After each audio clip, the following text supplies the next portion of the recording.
P.T. Barnum was a legendary showman in the 19th century, and here are 10 things you may not know about him. 1. From an early age, Barnum was an entrepreneur. He sold snacks and homemade cherry rum during local gatherings in Bethel, Connecticut, and by age 12, he had made enough money to buy his own livestock.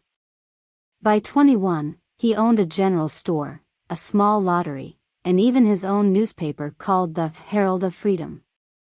2. He rose to prominence with a famous hoax. In 1835, he purchased Joice Heth, a blind slave who was claimed to be the 161-year-old former nurse of George Washington.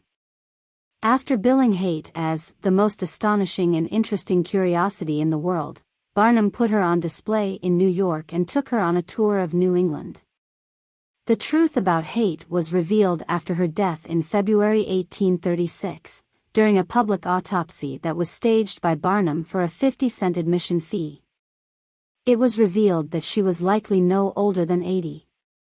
3. Barnum didn't enter the circus business until later in life. He is best known for his traveling three-ring circuses, but he didn't start working in that field until he was 60 years old. Before that, he was known for owning the American Museum in Manhattan, which was a collection of historical artifacts, aquariums, animal menageries, zoological curiosities, and freak shows.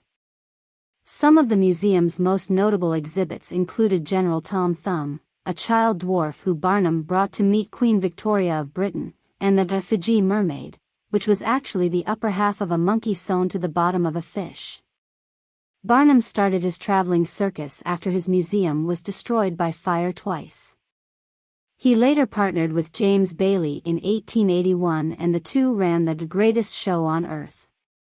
4. He helped popularize opera in the United States.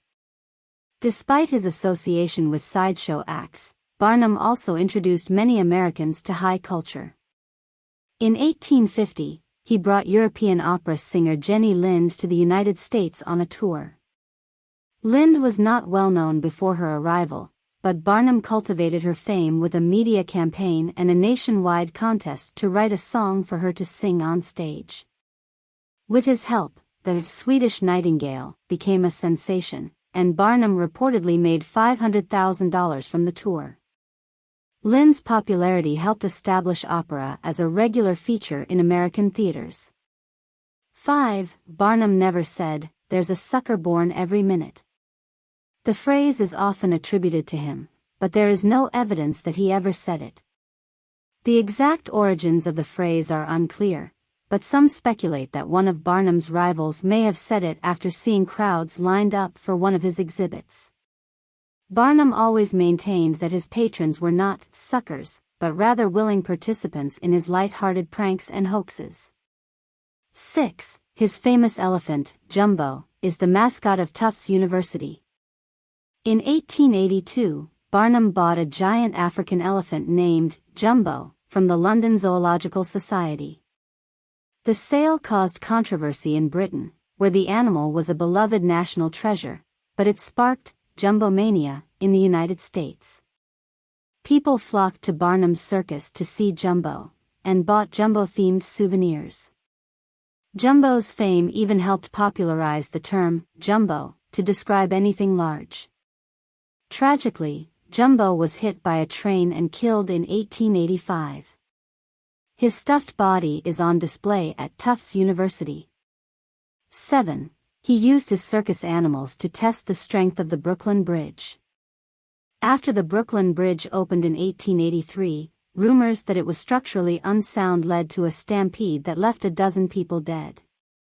The bridge's owners had previously turned down a $5,000 offer from Barnum to let him parade his circus animals across it as a publicity stunt, but they changed their minds after the accident. On May 17, 1884, Barnum marched 21 elephants and 17 camels over the bridge from Manhattan to Brooklyn. The famous Jumbo was part of the procession, as was Tung Talong, a white elephant Barnum had recently acquired from Thailand. The parade was a valuable piece of advertising for Barnum's circus, and the combined weight of the elephants, many of which weighed over 10,000 pounds, helped to allay any concerns about the bridge's stability. 8. Barnum was a prominent supporter of the temperance movement.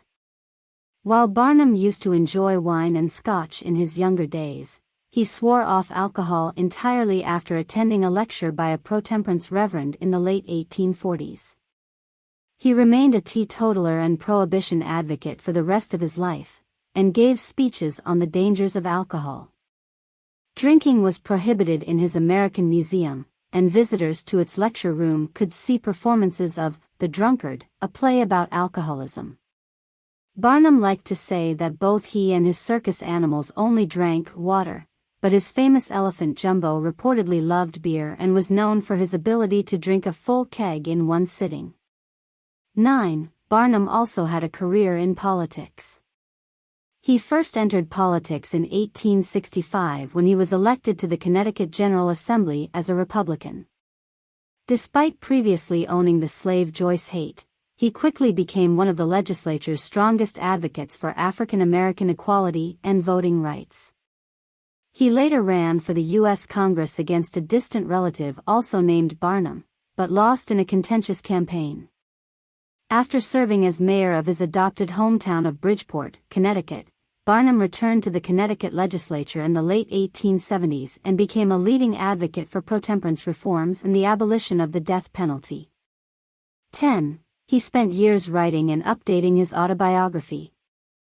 In addition to his reputation as the Prince of Humbugs, Barnum's fame was also due to the success of his autobiography. The Life of P.T. Barnum, written by himself, was first published in 1854 and was then continuously revised and reissued in the following decades. New editions and appendices were released nearly annually, and Barnum increased sales by putting the book in the public domain and allowing anyone to publish it. He even instructed his widow to write a new chapter about the events of his 1891 death.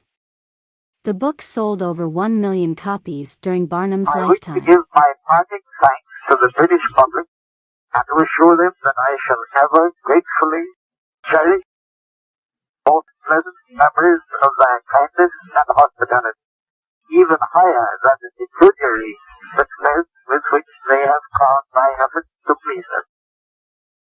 I thus address the world through the medium of the latest wonderful invention, that is phonograph, so that my voice, like my great show, will reach future generations and be heard centuries after I have joined the great and, as I believe, happy majority.